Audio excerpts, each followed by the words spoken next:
Halo, assalamualaikum warahmatullahi wabarakatuh. Kembali lagi di channel Lebung Berani. Apa kabarnya teman-teman sekalian? Semoga teman-teman yang menyaksikan video ini dalam keadaan sehat walafiat, dan ikan-ikan mas koki yang teman-teman pelihara di akuarium juga dalam keadaan sehat. Oke teman-teman, pada video kali ini saya ingin membahas tentang tips memilih pompa akuarium yang pas untuk sebuah akuarium ikan mas koki.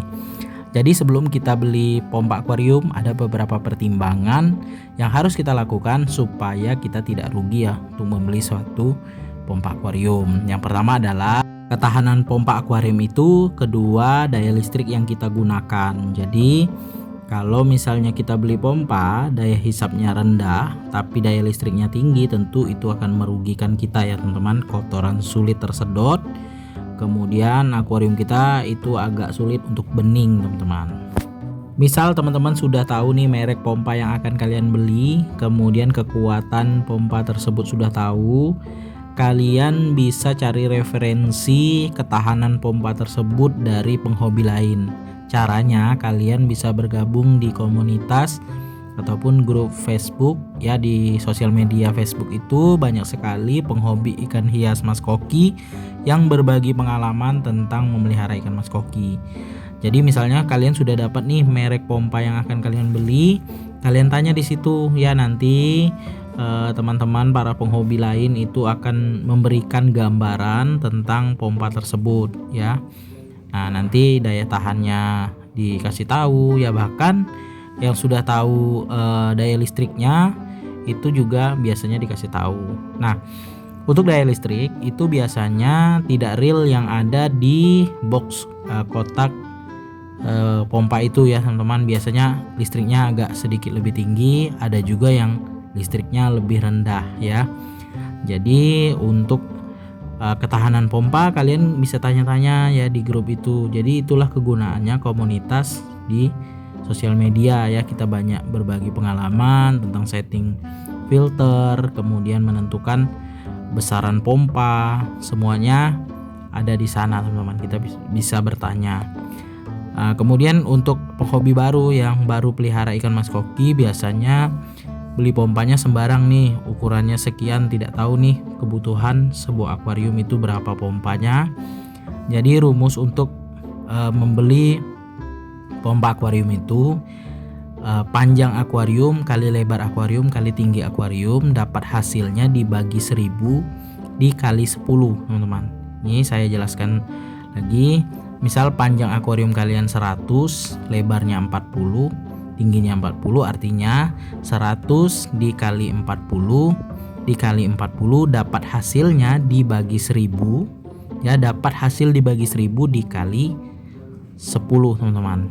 Nah, nanti dapat hasil dikali 10 tadi misalnya dapat 2000, artinya kalian beli pompa 2000 liter per jam, atau kalian besarkan sedikit ya, misalnya 2200, itu nggak masalah, tapi jangan terlalu besar, karena kalau terlalu besar nanti arus yang diciptakan dari pompa itu terlalu besar juga, kemudian bisa menyebabkan top filter kita bisa luber teman-teman. Kemudian kalau pertimbangan kalian membeli pompa akuarium itu daya listriknya rendah, kalian beli pompa akuarium di bawah kebutuhan akuarium kalian, maka yang terjadi adalah kotoran sulit tersedot dan air akuarium kalian itu sulit jernih. Lama kelamaan yang terjadi bisa ikan mas koki kalian bisa mengalami kematian teman-teman. Jadi belilah pompa sesuai dengan kebutuhan akuarium kalian, tapi dengan pertimbangan daya listrik yang rendah. Di toko online banyak sekali menawarkan pompa-pompa akuarium yang memiliki daya tahan yang luar biasa ya, bisa digunakan bertahun-tahun, tapi dengan spek harga yang lumayan juga, tapi menawarkan ketahanan pompa dan juga daya listrik yang rendah. Nah memang kita di awal lebih besar ya mengeluarkan budget. Misalnya kalian beli pompa 2000 liter per jam yang biasa itu misalnya di 70 ribuan. Kalau pompa yang jenis yang bagus itu bisa di 300 sampai 400 ribuan. Tapi ada tapinya teman-teman, kalian bisa menggunakan pompa itu bisa bertahan bertahun-tahun.